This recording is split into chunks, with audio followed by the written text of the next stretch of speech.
husnuzon. Bahkan dikatakan uzkuru mahasina mautakum. Sebutkanlah kebaikan-kebaikan orang-orang yang wafat di antara kalian. Jadi prasangka baik kita kepada Kiai Salim sebagai orang yang soleh atau sebagai seorang wali min auliyaillah yang tadi sudah disampaikan oleh Habib Khalid bahwa beliau ini punya satu kedekatan khusus dengan ahlul bait Nabi Muhammad sallallahu alaihi wasallam. Jadi syarat orang itu diangkat sebagai kekasih Allah, di dalam hatinya ada kecintaan kepada Nabi Muhammad dan keluarga Nabi Muhammad sallallahu alaihi wasallam. Dan beliau disampaikan tadi mursyid Thariqah As-Saziliyah. Ini Thariqah As-Saziliyah juga memiliki rantaian sanad 2 jalur. Yang pertama dari sisi nasab dari pendiri Thariqah, yaitu Al-Imam Abu Hasan As-Sazili, dilahirkan tahun 571 Hijriah, wafat 656 Hijriah. Beliau ditarik nasabnya bersambung kepada cucunya Rasul, yaitu Al-Imam Hasan ibn Ali bin Abi Thalib, yang secara tidak langsung bersambung kepada Sayyidah Fatimah, kemudian bersambung kepada ayahanda beliau Nabi Muhammad sallallahu alaihi wasallam. Ini jalur nasab yang pertama, punya genealogi nasab bersambung kepada Nabi. Kemudian dari sisi keilmuan, thariqahnya itu nyambung juga kepada Rasulullah Muhammad sallallahu alaihi wasallam. Makanya saya katakan punya 2 jalur dari nasab dan intelektual keilmuan. Itu beruntung. Ada kitab ditulis oleh Al-Muhaddits Al-Hafiz Sayyid Ahmad bin Muhammad bin Siddiq Al-Ghumari berjudul Sultanul Arifin Al-Imam Ali ibn Abi Thalib karramallahu wajhah. Di situ beliau jelaskan dan beliau uraikan jalur-jalur nasab, baik dari sisi thariqah ilmiah, di antaranya juga nasab thariqah As-Saziliyah, 2 jalur nasab dan keilmuan, dan thariqah lainnya hampir kesemuanya itu bermuara kepada babul ilim Al-Imam Ali bin Abi Thalib karramallahu wajhah. Jadi kita masuk kepada wilayah Ahlul Bait Rasul sallallahu alaihi wasallam ketika masuk ke dalam At-Thariqah As-Saziliyah. Ada kisah unik ikhwanul muslimin, pencarian mursyid oleh Al-Imam Abu Hasan As-Sazili. Beliau punya prinsip, saya ketika belajar ilmu agama harus langsung saya belajar kepada wali kutub di zaman tersebut. Itu prinsipnya Imam Abu Hasan As-Sazili. Sebelum beliau dilantik dan diangkat magomnya oleh Allah Subhanahu wa taala menjadi seorang wali qutbi. Wali kutub, magomul qutbiyah. Akhirnya beliau punya prasangka, dapat informasi bahwa pemimpin aulia di zaman itu hidupnya ada di Irak, sedangkan beliau mukim di Maroko, di Maghrib. Maka berangkatlah beliau ingin berguru kepada seorang wali kutub yang ada di Irak. Tibalah beliau di Irak, cari informasi di mana tempat tinggal sang wali kutub tersebut. Akhirnya ditemukan. Singkat daripada kisah, beliau bertemu dengan wali kutub tersebut dan mengatakan, wahai syekh, saya ingin belajar kepada engkau karena saya dapat informasi wali kutub yang ada di zaman saya ini adalah dirimu. Ternyata jawaban syekh mengatakan bahwa saya bukan wali kutub. Saya berada jauh di magam seorang wali yang tinggalnya di Maroko. Dan yang luar biasa, disebutnya kampungnya sama dengan kampungnya Abu Hasan As-Sazili. Itu wali kutub tinggal di kampung itu. Maka penasaran Al-Imam Abu Hasan As-Sazili bertanya kepada ulama tersebut, wali tersebut, siapa nama wali kutub yang ada di kampung saya itu? Maka diceritakan bahwa wali kutub tersebut tinggal di atas bukit menyendiri, khalwat di sana dengan seorang muridnya. Sudah bertahun-tahun ia khalwat di sana. Dialah wali kutub yang tinggal di Maroko, di kampung yang sama dengan kampungnya Abu Hasan As-Sazili. Namanya adalah As-Sayyid Abdus Salam Ibni Misis. Maka Al-Imam Abu Hasan As-Sazili kembali pulang ke kampung halamannya. Bertemulah dia dengan sang guru bernama As-Sayyid Abdus Salam Ibn Misis yang menulis salawat, namanya salawat Mishisiyah. Itu adalah gurunya. Hanya dengan tatapan sesaat diberikan futuh, pembukaan ilmu, kemudian dipenuhi ilmu oleh sang guru, sampai akhirnya sang guru mengatakan, engkau magomnya sekarang sudah sama dengan saya. Namun undang-undang kewalian sebagaimana dikatakan oleh Ibnu Arabi dalam kitab Al-Futuhatul Makkiyah, tidak boleh ada dua wali kutub dalam satu kampung. Tidak boleh ada dua wali kutub dalam satu kampung. Maka kamu harus hijrah ke Mesir. Hijrahlah beliau ke Mesir, kemudian beliau menjadi wali kutub. Nah, itu sejarah singkat bagaimana magom dari pendiri At-Thariqah As-Saziliyah, yaitu Al-Imam Abu Hasan As-Sazili yang lahir tahun 571 Hijriah, wafat 656 Hijriah. Ada hikmah besar di sini. Kadang-kadang kita sama guru-guru yang ada di kampung kita tidak terlalu berhusnuzon kepada mereka. Kita mungkin lebih senang yang terkenal, yang populer di media sosial, yang pernah keluar di program-program televisi.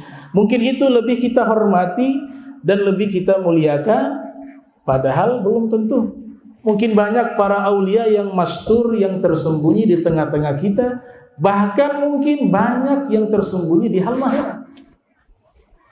Tapi karena kita kurang husnuzon, kurang berprasangka baik. Sebagaimana Abu Hasan Sazili rela melakukan perjalanan jauh menuju ke Irak hanya untuk mencari guru mursyidnya, yang beliau beranggapan harus mencari guru yang bermagom wali kutub. Ternyata tidak jauh-jauh sebenarnya, ada satu kampung dengan beliau. Nah, begitu juga almarhum al-maghfurlah Kiai Haji Salih, dan mungkin masih banyak di sini. Ya, karena ada rumus mengatakan tidaklah berkumpul 40 orang dari umat Nabi Muhammad dalam satu majlis, melainkan salah satunya pasti wali Allah. Nah, ini kita berkumpul bukan 40 orang, lebih daripada itu. Nah, ini pengenalan sedikit, pengantar sedikit terkait thariqah yang di mana Kiai Salim menjadi mursyid thariqah dan punya pertanggungjawaban sanad, itu yang paling penting. Acara haul ini sebenarnya diadakan pertama kali oleh seorang ulama, seorang habib di Surabaya. Bermukim di Surabaya, Al-Habib Muhammad bin Idrus Al-Habsyi. Pada tahun 1900-an. Itu pertama kali haul yang diadakan. Haul yang sampai sekarang masih berjalan di Tegal, ya, Al-Habib Husain Al-Haddad. Itu Habib Muhammad bin Thohir, ya, Al-Habib Muhammad bin Thohir Al-Haddad sudah 130 tahun kurang lebih. Itu yang haul pertama, 130 tahun. Al-Habib Muhammad bin Thohir Al-Haddad. Nah, haul ini coba kita analisa. Diadakan haul dari penelitian kami itu, orang yang kita adakan haulnya itu harus terpenuhi 3 syarat dari hasil penelitian kami. Yang pertama, muslim. Itu aneh kalau kita adakan haulnya orang kafir, orang non-muslim. Maka itu syarat mutlak. Orang yang kita haulkan itu seorang muslim. Yang kedua, memiliki track record kehidupan yang baik. Dari muda sampai hari tua mabuk. Dia muslim, tapi kalau diadakan haulnya kira-kira mau ambil apa? Ambil mabuknya? La haula wala quwwata illa billah. Jadi yang dihaulkan itu bukan berarti biografi kehidupannya itu harus baik dari awal, tidak pernah salah sampai meninggal, bukan seperti itu. Tapi ada keteladanan. Dalam bahasa Al-Quran disebut uswatun hasanah, atau qudwatun hasanah, atau iswatun hasanah. Sehingga yang hidup bisa ambil contoh, bisa ikut jalannya beliau. Itu yang kedua.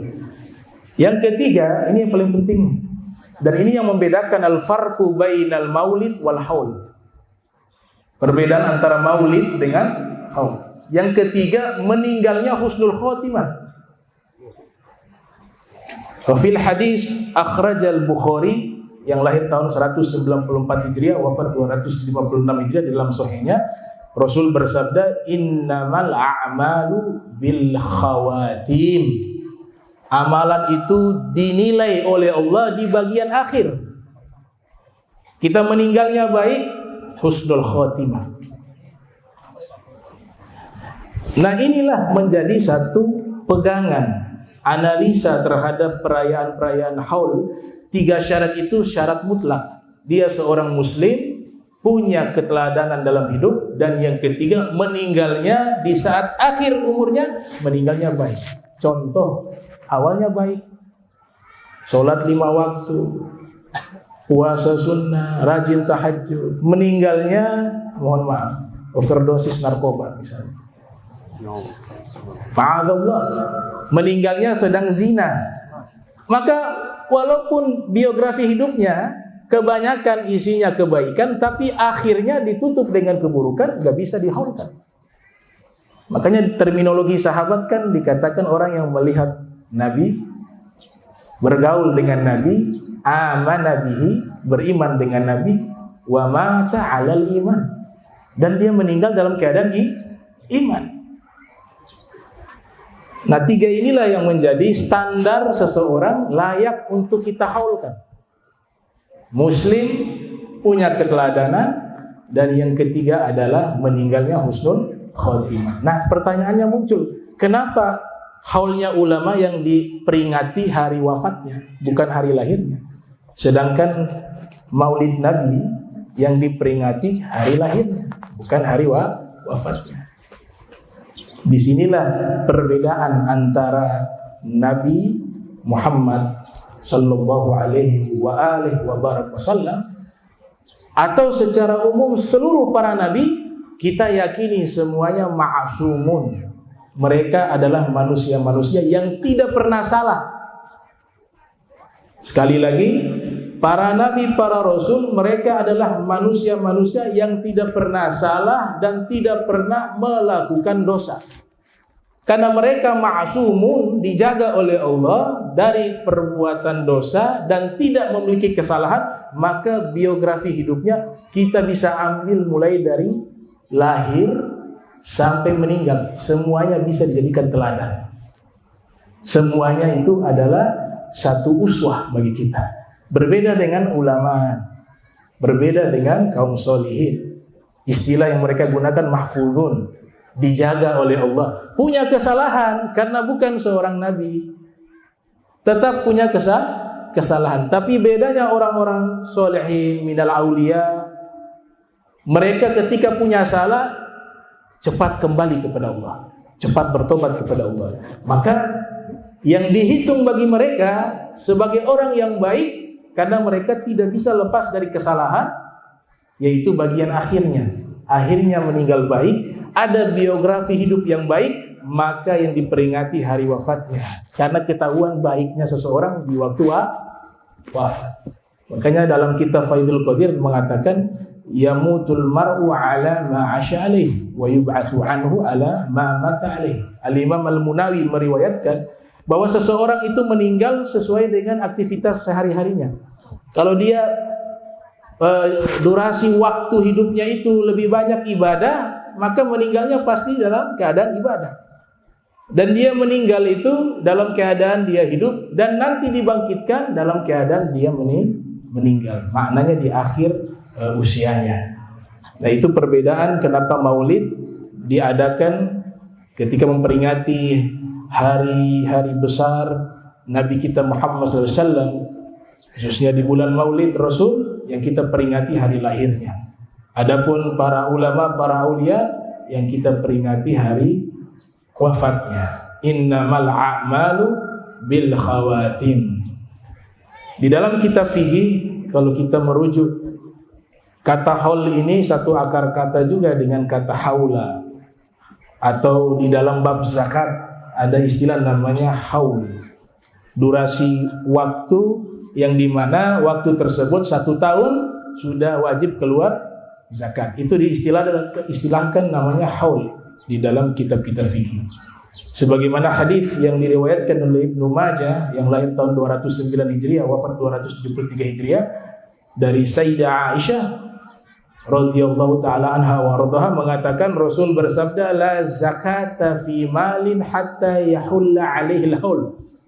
Tidak ada zakat bagi harta kecuali sudah masuk harta tersebut kepada waktu haul. Itu 1 tahun perhitungan Hijriah. Nah, kata haul akar katanya sama dengan kata perputaran waktu 1 tahun. Karena kita peringatinya setiap perputaran satu tahun dari hari wafat ulama yang kita haulkan acaranya. Atau makna kedua, kata haul ini juga bisa berarti fasal, pemisah. Pemisah antara orang-orang yang hidupnya dalam ketaatan dan pemisah antara orang-orang yang hidupnya dalam maksiat. Orang-orang yang hidup dalam ketaatan dan kebaikan, biografi hidupnya bisa menjadi teladan bagi kita. Nah, itu secara bahasa, terminologi maupun etimologi itu maknanya sama. Nah, orang-orang yang dihaulkan ini tentu tadi 3 syarat terpenuhi dan mereka hidup di atas kebaikan. Istilah Al-Quran di surat Ali Imran ayat 169 disebut sebagai orang-orang yang wafat fi sabilillah. Jadi orang yang wafat di jalan Allah itu bukan hanya berperang di medan perang, tapi orang yang hidupnya habis lembur waktunya di dalam taat kepada Allah, atau orang yang habis waktunya di dalam dakwah fi sabilillah. Mereka juga dikategorikan orang-orang yang disebut sebagai fi sabilillah. Begitu juga bisa bapak tentara menjaga negara, begadang menjaga daerah perbatasan. Juga kalau niatnya untuk Allah, maka dinilai juga fi sabilillah. Bapak polisi juga demikian. Jadi niat kita itulah yang menentukan amal baik itu menjadi ibadah. Dan Allah Ta'ala mengabarkan bahwa orang-orang yang meninggal fi sabilillah, mereka diberikan satu fasilitas kehidupan yang istimewa. Wala tahsabanna alladhina qutilu fi sabilillah amwata bal ahya'un 'inda rabbihim yurzaqun. Jangan kalian mengira orang-orang yang wafat di jalan Allah mereka mati. Tidak demikian. Mereka itu hidup di sisi pencipta mereka, yurzaqun, diberikan rizki oleh Allah Subhanahu wa taala. Nah, ini kata hidup orang-orang yang wafat di jalan Allah. Itu maknanya bisa kita terjemahkan kedua makna, 2 arti. Ada yang hidup diistilahkan kehidupan di alam barzakh. Kita sebagai orang mukmin, orang Islam meyakini ada kehidupan setelah wafatnya kita di satu tempat di dalam kuburan dinamakan dengan alam al-barzakh. Min waraihim barzakhun ila yaumi yub'atsun. Kita menanti sampai hari kebangkitan di situ. Ini kalau kelas ekonomi ya. Kan di dalam kuburan ada kelas, ada eksekutif, ada yang VIP juga ada. Ada yang kipas angin, ada yang kipas pakai tangan, ada yang AC. tergantung magom kita, amal kita di dunia. Tapi secara umum yang meninggal di dalam kubur kelas ekonomi min waraihim, mereka di alam barzah ila yaumi yub'atsun, sampai hari kiamat baru bisa bangkit keluar dari kuburannya. Nah, kata hidup di sini ada dua hadis, ikhwanul muslimin, dua hadis yang diriwayatkan oleh tiga mazhab, imam tiga mazhab. Hanya ada dua hadis. Yang pertama berkaitan dengan masalah perdagangan, al-bai' wa tijarah, dan yang kedua masalah kehidupan orang-orang yang wafat di jalan Allah sebagai orang mukmin, diberikan kehidupan yang istimewa di alam kuburnya. Itu orang-orang yang disebut tadi qutilu fi sabilillah. Mereka wafat baik terbunuh ataupun wafat di jalan Allah. Jadi hadis ini diriwayatkan oleh Imam Ahmad, diriwayatkan juga oleh Imam Syafi'i, diriwayatkan juga oleh Imam Malik. Imam Ahmad yang lahir tahun 164 Hijriah, wafat 241 Hijriah, mendapatkan hadis ini dari gurunya Al-Imam Syafi'i yang lahir tahun 150, wafat 204 Hijriah. Imam Syafi'i mendapatkan hadis ini dari gurunya Al-Imam Malik ibn Anas yang lahir tahun 93 Hijriah, wafat 179 Hijriah. Sanadnya bersambung sampai kepada Abdurrahman bin Ka'ab bin Malik. Kemudian Ka'ab bin Malik mendapatkan hadis ini dari Nabi Muhammad sallallahu alaihi wa alihi wa barak wasallam. Rasul bersabda, "Innama nasamatul mu'mini ta'irun ta'allaqa fi syajaril jannah hatta yurji'ahu Allah subhanahu wa ta'ala ila jasadihi yauma yab'atsuhu." Sesungguhnya ruhnya orang beriman, mereka itu bergantung, menempel di pohon surga sampai Allah kembalikan ke jasadnya. Ini keyakinan ahli sunnah wal jamaah ya, karena nanti beda dengan kaum filosof muslim yang terpengaruh dengan pemahaman filsafat Yunani dan Hindi dan Persia, bahwa meyakini bahwa hari kiamat atau hari kebangkitan manusia bangkit hanya dengan ruh saja, tidak dengan jasad. Itu pemahaman kaum filosof dan dikritik oleh Imam Ghazali dalam kitab Tahafatul Falasafah. Keyakinan kita berdasarkan hadis ini, Allah akan kembalikan ruhnya ke jasadnya di hari di mana Allah bangkitkan seluruh makhluk.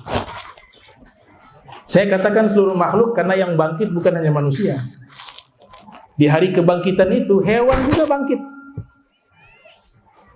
jin juga bangkit. Yang sudah mati dari bangsa jin, yang sudah mati dari bangsa malaikat, yang sudah mati dari bangsa manusia, semuanya sudah wafat. Di hari kebangkitan semuanya bangkit kembali. Nah, hadis ini menegaskan ila jasadihi, ruhnya dikembalikan ke jasadnya di hari kebangkitan. Ini jadi pegangan kita. Karena memang di dalam firqah Islam ada yang berkeyakinan hanya dengan ruh, seperti Al-Imam Ibn Rushdi, Al-Farabi, Ibnu Sina. Itu dikritik oleh Imam Ghazali tentang pemahaman tersebut, bahwa kita bangkit bukan dengan ruh saja, tapi nanti kita bangkit dengan ruh dan jasad kita. Bagi Allah mudah itu. Walaupun kita dalam kuburan, yang tersisa dalam hadis tulang ekor di bagian pantat. Dalam hadis Nabi katakan, minhu khuliq wa rukkib. Dari tulang ekor itulah kalian diciptakan kembali dan disusun kembali, hidup lagi. Sebagaimana yang diriwayatkan oleh Imam Suyuti yang lahir tahun 849 Hijriah, wafat 911 Hijriah, dalam kitab Syarhus Sudur. Nah, ini keyakinan yang harus kita pegang. Bagi Allah itu mudah. Innama amruhu idza arada syai'an ay yaqula lahu kun fayakun. Masyaallahu kan wa ma lam yasha lam yakun. Bahkan ulama mengatakan kun fayakun terlalu lama bagi Allah. Kun fayakun 2 detik, kun fayakun. Allah mampu mengadakan sesuatu, menciptakan sesuatu bainal kaf wan nun, bahkan lebih cepat antara huruf kaf dan nun. Tidak terhitung. Berapa hitungan detiknya tidak terhitung. Mudah bagi Allah. Nah, kehidupan inilah orang-orang yang wafat di jalan Allah, dan kita berprasangka baik. Kiai Salim juga termasuk di kelas VIP, insyaallah. Insyaallah, amin. Dan kita juga mudah-mudahan semua bisa mendapatkan magom tersebut. Husnul khatimah ba'da sihhati wal afiyah. Amin ya rabbal alamin. Makna kehidupan yang kedua, orangnya sudah meninggal, tapi seakan-akan dia hidup di tengah-tengah kita. Kiai Salim kita adakan haul sudah 2 kali. Berarti hitungannya sudah 2 tahun. Tapi coba lihat, kita berkumpul di sini seakan-akan Kiai Salim ada, karena kita menceritakan biografinya, kita menceritakan kebaikannya. Maka dia hidup sebenarnya dalam konteks maknawi. Inilah yang disebut panjang umur. Imam Bukhari lahir tahun 194, wafat 256. Imam Muslim lahir 204 Hijriah, wafat 291 Hijriah. Imam Syafi'i lahir 150 Hijriah, wafat 204 Hijriah. Abu Hanifah lahir 80 Hijriah, wafat 150 Hijriah. Imam Ja'far As-Shadiq lahir 83 Hijriah, wafat 148 Hijriah. Imam Ahmad lahir 164 Hijriah, wafat 241 Hijriah. Imam Malik lahir 93 Hijriah, wafat 179 Hijriah. Imam Abu Daud lahir 202 Hijriah, wafat 275 Hijriah. Ibnu Majah lahir 209 Hijriah, wafat 273 Hijriah. Ribuan tahun mereka wafat, tapi sampai hari ini disebut nama mereka. Itu kehidupan yang hakiki sebenarnya. Makanya Imam Ali bin Abi Thalib mengatakan, "An-nasu mautan wa ahlul ilmi ahya." Manusia meninggal dunia, tapi ahli ilmu selalu hidup. Karena ilmunya terus mengalir, manfaatnya terus mengalir. Nah, orang untuk mendapatkan magom ini tidak mudah. Kalau orang pintar banyak. Orang pintar, orang pandai, orang cerdas banyak. Tapi barakatul ilmi wa naf'ul ilmi itu bisa dihitung dengan jari. Orang yang pandai, yang soleh, kemudian ilmunya berkah dan ilmunya bermanfaat itu sedikit. Karena ada undang-undang yang harus dilaksanakan untuk mendapatkan barakatul ilmi dan naf'ul ilmi. Saya teringat ucapan Profesor Dr. Sayyid Muhammad bin Alwi al-Maliki al-Hasani. Beliau mengatakan thabatul ilmi bil mudzakarati wa barakatuhu bil khidmati wa naf'uhu biridha syekhi. Ilmu itu bisa kokoh di dalam sanubari kita dengan banyak mengulang-ulang pelajaran. Berarti hanya sifatnya kecerdasan intelektual saja. Tapi tidak cukup di situ, ikhwanul muslimin. Ditambah lagi wa barakatul ilmi bil khidmah. Nah, ilmu ini butuh yang namanya berkah. Berkah kata Imam Raghib Al-Asbahani, thubutul khairi al-ilahi fi syai'. Ketetapan kebaikan Allah yang Allah letakkan pada sesuatu itu namanya berkah. Atau menurut Al-Imam Ibnu Manzur di dalam kitab Lisanul Arab, atau yang disebutkan oleh Sayyid Muhammad Murtada Az-Zabidi di dalam kitab Tajul Arus, atau yang disebutkan oleh Fairuz Abadi Az-Zabidi dalam kitab Al-Qamus Al-Muhit, al-barakah maknanya ziyadatun fil khair, ada tambahan kebaikan.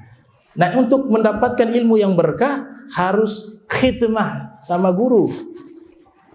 Kita kadang-kadang perintahkan anak-anak kita belajar yang pintar, tapi jarang memberikan wasiat. Kalau sudah belajar di pesantren, layani gurumu, khidmah guru, servis gurumu dengan cara yang baik sehingga dia ridho kepadamu. Kalau itu dilakukan, bisa berkah itu ilmu dan bisa dapat ridhonya guru. Kalau sudah dapat ridhonya guru, dapat manfaat ilmu. Saya ambil contoh realita.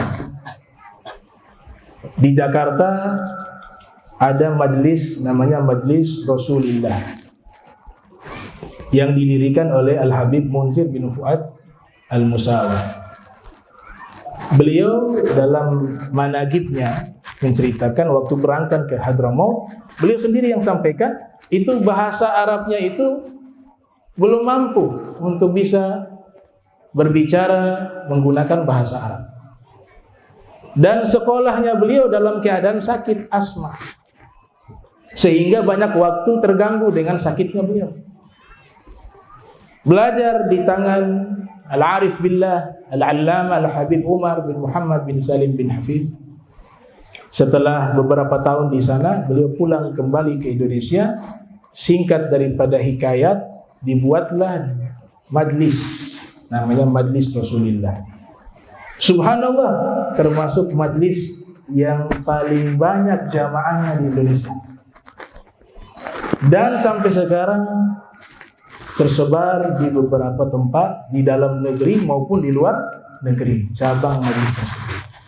Saya ingin katakan di sini, kalau berbicara ilmu, mungkin teman-teman seangkatan Habib Munzir banyak yang lebih pandai, banyak yang lebih pintar, banyak yang lebih alim. Tapi manfaat dan berkah ilmunya Habib Munzir nampak jelas. Begitu besar keberkahan ilmunya, begitu besar manfaat ilmunya.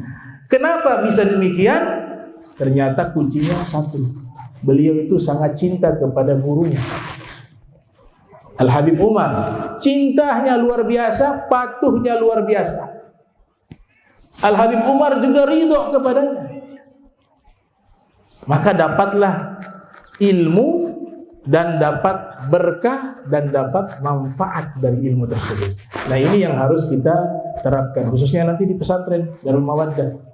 Itu diterapkan pemahaman seperti itu. Ini pemahaman musalsal, dia bersambung dari guru ke guru, dari guru ke guru, sampai guru utama Nabi Muhammad sallallahu alaihi wasallam. Makanya Sayyidina Ali mengatakan, ana abdun man 'allamani harfan wahidan. Saya jadi budak bagi orang yang mengajarkan kepada saya satu huruf. Terserah sang guru mau jual saya sebagai seorang budak, saya terima. Atau dia memerdekakan saya, juga saya terima. Itu konsep regulasi hukum di dalam belajar ilmu agama. Karena undang-undang ini yang atur Allah. Pelaksanaannya dari Nabi Muhammad sallallahu alaihi wasallam. Itu makna yang disebut tadi, kehidupan. Jadi orangnya meninggal tapi seakan-akan hidup di tengah-tengah kita karena meninggalkan kebaikan, meninggalkan keteladanan, meninggalkan akhlak yang mulia. Itu menjadi kesan yang baik dan itu nanti pahalanya mengalir setiap saat. Dalam kitab Hilyatul Auliya wa Tabaqatul Asfiya ditulis oleh Abu Nuaim Al-Asbahani mengatakan ada 7 golongan yang meninggal dunia pahalanya terus mengalir, dia tidak terputus sampai hari kiamat. 7 orang. Di antaranya salah satunya adalah orang yang mengajarkan ilmu kepada manusia dan diamalkan oleh manusia tersebut. Itu pahalanya mengalir terus, tidak pernah terputus. Nah, ini mukaddimah tentang masalah haul. Adapun tema tadi yang diangkat, bahwa kecintaan kita kepada orang-orang soleh itu punya fadilah yang sangat besar, ikhwanul muslimin. Kita kadang-kadang lupa bahwa kita mencintai orang soleh. Tadi Habib Zaki sudah menyampaikan uraian-uraian tentang hal tersebut. Mencintai para aulia dan soleh. Ini sangat banyak fadilahnya. Mungkin saya sebut di sini hanya beberapa saja. Yang pertama, ketika seseorang hanya menyebut, belum masuk mencintai, ya, menyebut. Kata Sufyan ibn Uyainah, "Inda dzikri sholihin tanzilu rahmah." Atau dalam maqalah yang lain, "Inda dzikril auliya tatanazzalu rahmah." Ketika menyebutkan biografi hidup seorang yang soleh, menceritakan biografi hidup seorang aulia, Allah turunkan kasih sayangnya, rahmatnya. Bagaimana kiranya fa kaifa bil mahabbah? Kalau menyebut saja rahmat turun, bagaimana dengan cinta? Mahabbah kepada para ulama, para aulia, para soleh. Maka fadilah pertama, orang yang mencintai orang-orang salihin, para aulia, yaitu yuhsyar ma'ahum yaumal qiyamah. Nanti di hari kiamat dikumpulkan orang tersebut dengan orang yang ia cinta dari golongan para aulia. Jadi kalau kita cinta para aulia, di hari kiamat kita satu barisan, satu saf dengan mereka. Maknanya apa? Kalau satu saf dengan mereka, fasilitas VIP yang Allah berikan kepada mereka, kita kebagian. Saya punya kawan, punya hotel bintang 5. Saya di rumah kipas angin, misalnya, example, contoh. Tapi karena saya dekat dengan yang punya hotel, fasilitas hotel itu saya nikmati walaupun bukan milik saya. Datang tadi seperti Habib Khalid itu, awalnya bayar di hotel, kemudian jadi gratis. Karena berkat apa? Akhirnya punya ikatan cinta. Kenal. Akhirnya hotel tadi dengan fasilitas yang mewah, yang harganya mahal, gratis, tidurnya enak, di AC. Kemudian dapat lagi siapa? Ponakannya dapat juga. Dapat fasilitas VIP. Nah begitulah kita punya magong nggak sampai ke situ. Kita orang banyak dosa, banyak salah, tapi alhamdulillah punya modal cinta kepada para aulia solihin. Di hari kiamat fasilitas VIP yang Allah berikan pada mereka di yaumil kiamah, karena kita cinta kepada mereka, kita kumpul bersama mereka, fasilitas itu juga kita nikmati. Ini hadis muttafaqun alaih. Ada seorang datang bertanya kepada Nabi, sa'ala rajulun Rasulullah sallallahu alaihi wa alihi wasallam. Wahai Rasulullah, saya bertanya, al-mar'u yuhibbul qaum wa lamma yalhaq bihim. Wahai Rasulullah, bagaimana pendapatmu jika ada seseorang mencintai satu kelompok tertentu? Mencintai para aulia, para solihin, tapi dia bukan termasuk orang yang soleh, bukan termasuk aulia, atau dia tidak pernah bertemu dengan mereka. Bagaimana menurutmu wahai Rasul? Apa kata Nabi? Al-mar'u ma'a man ahab. Seseorang akan dikumpulkan dengan orang yang ia cinta.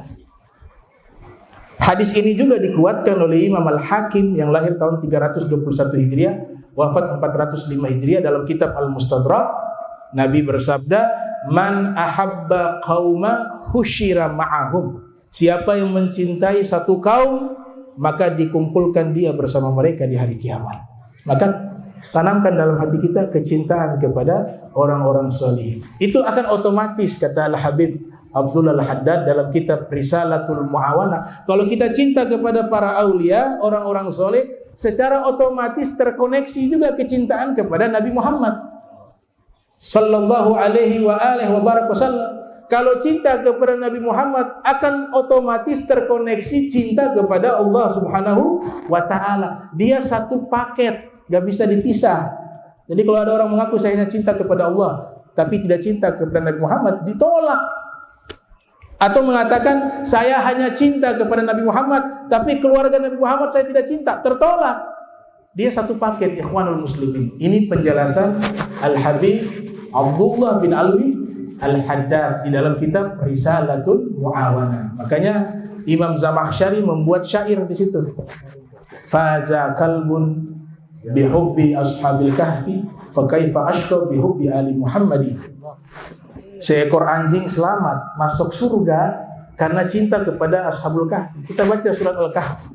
Am hasibta anna ashabal kahfi war-raqimi kanu min ayatina ajaba. Wa kalbuhum basitun dhira'aihi bil wasi. Allah sebutkan nama anjing tersebut dengan isyarat. Di tafsir namanya kitmir. Tapi sosok anjingnya disebut. Kenapa? Karena cinta kepada orang soleh. Dia selamat. Lantas bagaimana aku celaka jika mencintai keluarga Nabi Muhammad? Nah, ini mahabbah.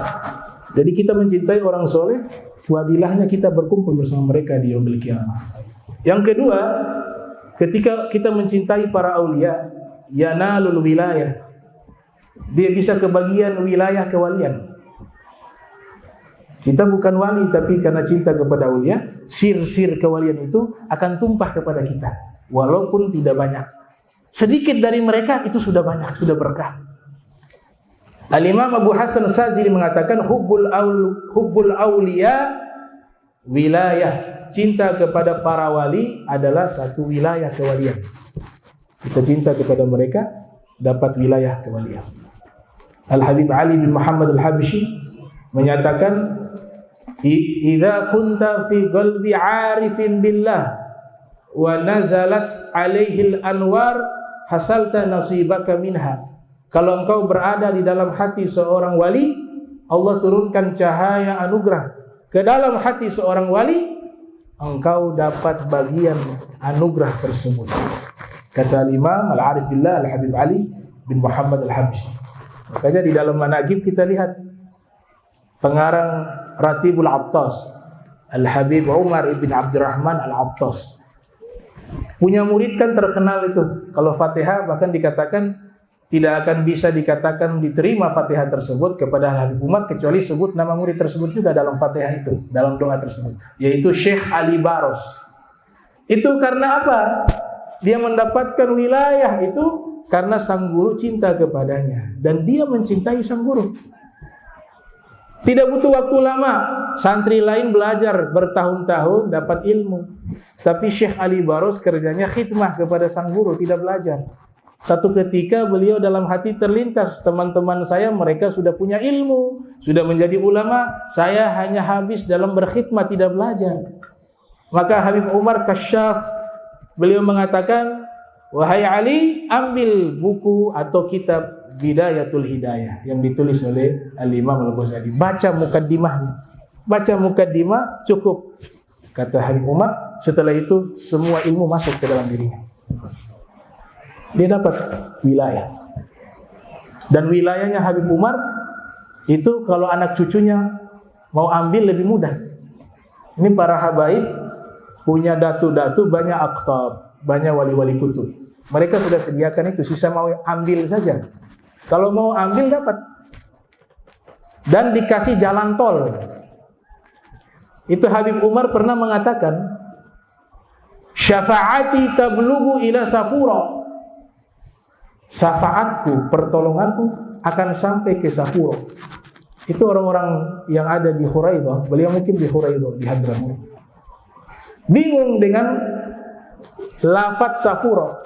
Syafaatku akan sampai ke Safura. Itu negeri tidak ada di Hadramaut, Safura. Ternyata apa? Anak cucunya 300 tahun kemudian punya anak turunan. Ada yang menjadi seorang ulama besar bernama Al-Habib Ahmad bin Abdullah bin Talib Al-Attas. Punya nasab bersambung kepada Umar. Dakwah sampai ke Safura yang ada di Pekalongan. Padahal itu ucapan 300 tahun yang lalu. Tapi sudah ada syafaat itu, isyarat itu bahwa syafaatku akan sampai ke Safura. Nah, cucunya ini ambil wilayah kewalian. Bukan hanya punya nasab, tapi juga dia bersungguh-sungguh mengikuti jalan datuknya, akhirnya diberikan wilayah yang sama, yaitu sebagai seorang wali. Nah, ini contoh yang kedua bahwa fadilah mencintai orang-orang soleh, para aulia, kita dapat wilayah mereka. Walaupun separuh atau sedikit, itu sudah berkah yang sangat luar biasa. Yang ketiga, dengan mencintai orang-orang sholihin, para ulama, kita dapat pertolongan syafaat mereka di yaumil qiyamah. Ini paling penting. Jadi syafaat itu Nabi katakan di dalam hadis, di dalam Sunan Ibn Majah, yashfa'u yaumal qiyamah thalatha. Ada 3 golongan yang diizinkan memberikan syafaat di hari kiamat. Yang pertama al-anbiya, para nabi. Tsumma al-ulama, kemudian para ulama. Tsumma syuhada, kemudian para syuhada. Ini para ulama disebutkan oleh Al-Imam Nawawi yang lahir 631 Hijriah, wafat 676 Hijriah, dalam kitab At-Tibyan fi Adabi Hamalatul Quran, menukilkan ucapan Imam Abu Hanifah dan Imam Syafi'i mengatakan, illam yakun al-ulama'u hum awliya Allahi falaysa lillahi wali. Kalau para ulama yang mengamalkan ilmunya mereka bukan wali Allah, maka tidak ada istilah wali Allah di sisi Allah. Jadi kalau ada ulama istiqomah dengan ilmunya, dengan amalnya, dengan dakwanya, dia jalankan syariat dengan begitu sempurna. Ini Nabi katakan lewat isyarat, kesimpulan dari Imam Syafi'i dan Abu Hanifah, mereka itu para wali Allah. Walaupun tidak ada keramat. Jadi standar seorang wali itu bukan keramat, tapi al-istiqomah fi syariah. Istiqomah di dalam syariat. Keramat itu bonus. Dan bukan standar kemuliaan seseorang. Keramatnya makin hebat, magom kewaliannya makin tinggi. Tidak. Syekh Yusuf Al-Nabhani dalam kitab Jami'u Karamatil Auliya mengatakan ada wali-wali yang seumur hidup tidak punya keramat. Bahkan ada wali, dia tidak tahu dirinya wali di dunia, nanti di hari kiamat ternyata dia seorang wali. Itu. Maka di sini kita disuruh prasangka baik semua kepada semua hamba. Ya, kita tidak tahu di antara kita siapa yang kekasih Allah. Imam Ali Zainal Abidin mengatakan, jangan pernah remehkan seorang pun dari hamba-hamba Allah. Bisa jadi ada di antara mereka adalah kekasih Allah yang Allah sembunyikan. Jadi kita cinta mereka dapat syafaat.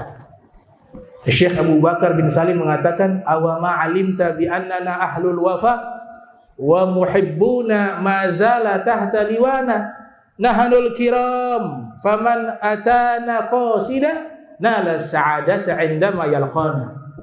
Fakhrul wujud Syekh Abu Bakar bin Salim yang lahir tahun 919 wafat 992 Hijriah. Beliau mengatakan, kami ini orang-orang yang menepati janji kepada para pencinta kami.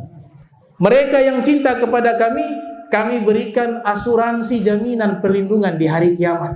Dan siapa datang kepada kami dengan kecintaan, dengan penghormatan, maka dia menemui kami nanti dalam keadaan mendapatkan kebahagiaan. Jadi cinta kepada orang-orang soleh, kita dapat syafaatnya mereka. Yang keempat, kita cinta kepada orang-orang soleh, akan muncul ghirah, semangat kita meniru mereka. Kalau kita meniru mereka, falahun, kita dapat sukses dunia akhirat. Ikut jalan hidupnya para aulia, para solihin, kita mendapatkan falahun, kesuksesan di dunia maupun di akhirat. Di dalam hadis yang diriwayatkan oleh Abu Dawud yang lahir tahun 202 Hijriah, wafat 275 Hijriah, dalam sunannya, man tasyabbaha biqaumin fahuwa minhum. Siapa yang menyerupai satu kaum, maka dia termasuk golongan kaum tersebut. Kita menyerupai kaum solihin. Jadi pakaian ini gak apa-apa, kita menggunakan pakaian-pakaian yang muslim, yang baik. Kalau pakaian ulama harus ada adab dan etika. Kemudian ada regulasi lainnya, ada ijazah dan seterusnya. Ya, tapi pakaian yang muslim sebagai syiar Islam, pakaian tersebut kita tiru orang-orang soleh, insya Allah dapat keberkahan, keberuntungan, keberhasilan, kesuksesan di dunia maupun di akhirat. Tashabbahu wa illam takunu mithlahum fa inna tashabbuha bil kirami falah. Tirulah mereka orang-orang soleh walaupun kamu tidak sama seperti mereka. Karena meniru orang-orang yang mulia adalah satu keberuntungan. Begitu juga kita bergaul dengan mereka. Akhlak mereka akan kita ambil. Sifat tawadu mereka kita ambil. Sifat ikhlas mereka akan kita dapat. Kalau kita duduk dengan orang-orang ikhlas, lama kelamaan kita jadi orang mukhlis. Kalau kita duduk dengan orang yang tawadu, lama kelamaan kita menjadi tawadu. Anil mar'i la tas'al wasal an qarinihi fa innal qarina bil muqarini yaqtadi. Kalau mau tanya seseorang, jangan tanya dirinya, kamu itu orangnya bagaimana? Jangan. Lihat bagaimana kawannya. Sahabat-sahabatnya siapa? Teman-teman berkumpulnya siapa? Disitulah karakternya dia. Karena seorang kawan yang dekat dengan kawannya pasti meniru kawannya. At-tiba' tasrikut tiba', tabiat mencuri tabiat. Ini yang keempat. Yang kelima, kita mencintai orang-orang solehin, dosa kita diampuni oleh Allah. Saya tidak berani mengatakan ini hadis, ya. Saya pakai siyagut tamrid Imam Suyuti dalam kitab Tadribur Rawi. Kalau kita ragu ini hadis atau bukan, kita pakai sigot-sigot tamrid, sigot-sigot yang tidak langsung nisbat kepada Nabi, karena khawatir bukan hadis. Tapi saya dapatkan asar ini atau dinukilkan atau diriwayatkan, inna dzikras sholihin kafaratun lidzunub. Menyebutkan orang-orang soleh itu menghapus dosa. Kita ceritakan orang-orang soleh, riwayatnya, managibnya, hikayatnya, itu dosa kita diampuni dalam riwayat tersebut. Kalau cinta lebih dahsyat daripada itu. Nah, sehingga dikatakan ketika kita mencintai orang soleh, dosa kita diampuni oleh Allah Subhanahu wa ta'ala, bersih dari dosa. Baik yang kita ekspresikan kecintaan tersebut lewat ziarah kubur. Kita ziarah ke makam para aulia, para solihin. Dalam kitab Tajul A'ras ditulis di dalam kitab tersebut, man dzakara isma waliyin hubban lahu kana ma'ahu yaumal qiyamah. Wa fir riwayah fa ka'annama zara qabrahu wa man zara qabra waliyin ghufirat dzunubuhu. Siapa yang menyebut nama seorang wali dengan penuh cinta, maka nanti dia akan berkumpul dengan wali tersebut di hari kiamat. Dan siapa yang ziarah ke kuburan para aulia, maka seluruh dosanya diampuni oleh Allah Subhanahu wa ta'ala. Makanya Ibnu Zawzi Al-Baghdadi yang lahir tahun 510 Hijriah, wafat 597 Hijriah, dalam kitab Sifatus Sofwa menceritakan ada seseorang datang menemui Abu Yazid Al-Bustami. Dia mengatakan, "Ya Imam, dullani ala amalin atakarrabu bihi ila rabbi." Wahai Imam, tunjukkan padaku satu amalan yang jika aku lakukan amalan tersebut, aku dekat dengan Allah. Kata Imam Abu Yazid Al-Bustami, "Ahbib awliya Allah liyuhibbuk, fa inna Allah ta'ala yanzuru ila qulubi awliya'ih, fala'allahu ayyanzura ila ismika fi qalbi waliyin fayaghfir lah." Kata Abu Yazid, cintailah para kekasih-kekasih Allah. Kalau kau cinta kepada mereka, cintamu akan dibalas oleh mereka. Kalau para aulia itu sudah cinta kepadamu, senantiasa Allah memandang hati kekasih-kekasihnya, ternyata di dalam hati mereka di situ terukir namamu. Maka namamu itu, berkat namamu terukir dalam hati mereka, dosamu diampuni oleh Allah Subhanahu wa ta'ala. Jadi fadilah mencintai kaum solihin, para aulia, ini harus dipupuk. Ya, ini bukan khurafat, bukan. Ini riwayat dari Nabi. Ya, Nabi itu magomnya paling tertinggi. Bahkan dalam Al-Quran, Nabi Yusuf berdoa, wa alhiqni bisolihin. Kumpulkan aku dengan orang-orang soleh. Kurang apa seorang Nabi? Ya, Nabi Yusuf. Wa fi tafsir wa alhiqna bisolihin. Wa fi tafsir ukhra wa alhiqni bisolihin. Dalam tafsir Qurtubi, dalam tafsir Tabari, dalam tafsir Ma'alimut Tanzil Bagawi, dalam tafsir Mafatihul Ghaib Fakhruddin Ar-Razi menceritakan doanya Nabi Yusuf, sigotnya berganti-ganti. Ada yang Allahumma alhiqni bisolihin. Ya Allah, kumpulkan saya dengan orang-orang soleh. Padahal pangkatnya Nabi. Riwayat yang lain, wa alhiqna bisolihin, kumpulkan kami dengan orang-orang soleh. Kalau pangkat seorang nabi saja punya harapan berkumpul dengan orang soleh, bagaimana dengan kita yang bukan nabi, bukan orang soleh, bukan wali? Kita lebih butuh berkumpul dengan mereka. Nah, ini mudah-mudahan ini ceramah yang singkat bisa memberikan al-fawaid, wabil khusus kepada saya, untuk kita senantiasa mencintai orang-orang solehin. Ya, jangan berburuk sangka dengan mereka. Kita diajarkan berprasangka baik, husnuzon, ya, rubba sahibi husnuzon. Ada kalanya orang yang prasangka baiknya salah, tapi dia asop walau akhtar. Dia tetap benar walaupun prasangkanya keliru. Kita berprasangka kepada seorang muslim, dia seorang wali, dia seorang soleh. Ternyata prasangka kita salah, kita tidak dicatat berdosa. Justru dapat pahala karena sudah mengamalkan yang namanya akhlak mulia, berprasangka baik kepada orang muslim. Makanya dikatakan oleh ulama, orang yang prasangka baik asop walau akhto. Dia benar walaupun prasangkanya keliru. Sebaliknya orang yang buruk sangka akhto walau asop. Dia salah walaupun prasangkanya itu benar. Nah, ini nasihat yang disampaikan oleh para ulama. Mudah-mudahan kita semua bisa mencintai para aulia, para solihin, dan juga mencintai Nabi kita Muhammad sallallahu alaihi wasallam, mencintai orang-orang salihin. Dan kita doakan guru-guru kita panjang umur, sehat walafiat, Al-Habib Zaki, Al-Habib Khalid, Al-Habib Abdul Bari, Kiai Ghafur, dan semua asatidzah, Habib Fatir, Habib Fahmi, dan semua yang hadir. Insyaallah perkumpulan kita ini keluar dari majlis ini, dosa-dosa kita dihapus oleh Allah Ta'ala.